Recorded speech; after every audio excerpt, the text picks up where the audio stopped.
তোমরা অনেকেই আছো যারা বাবা-মাকে অনেকটা ঔদ্ধত্যের সঙ্গে অনেক প্রশ্ন করে ফেলো। যেটা আমাদের করা তো একদমই উচিত নয়। আর তোমাদেরকেও বলছি।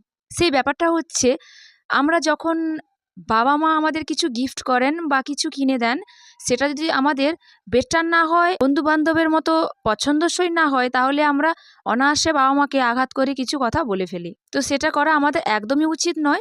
কারণটা হচ্ছে যেটা বাবা-মা আমাদের দিচ্ছেন আমাদের আগে জানতে হবে সেটা আমার বাবা-মা, বাবা-মায়ের সামর্থ্যের মধ্যেই আমাদের দিচ্ছেন।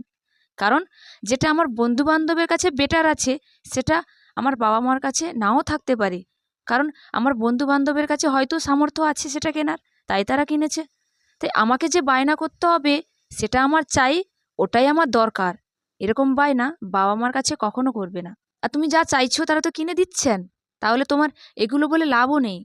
এগুলো বলবেও না। কারণ বাবা-মা তোমাকে অনেকটা আনন্দ করে তাদের সামর্থ্যের ভেতরে জিনিসটা তোমাকে দিয়েছেন।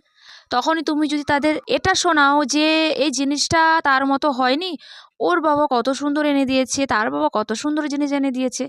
আগে এটা ভাবতে শেখো, তোমার কাছে যেটা আছে, তোমার বাবা তোমাকে যেটা কিনে দিয়েছেন, সেটাও তো ওদের থেকেও বেটার হতে পারে তোমার কাছে। কারণ এটা আগে মাথায় ঢুকিয়ে নাও, যেটা তোমার দরকার, যেটা বাবা-মা তোমাকে দিয়েছেন, সেটা তোমার কাছে বেটার হওয়া দরকার। যেমনই হোক, তোমার কাছে সেটা ইউনিক, তোমার কাছে সেটা খুব ভালো জিনিস।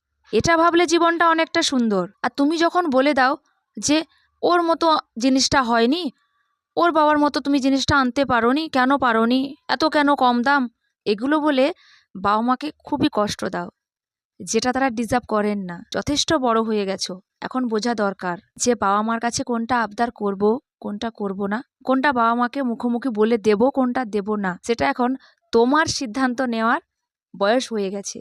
তুমি সিদ্ধান্ত নেবে আর উপযুক্ত জবাব দেবে।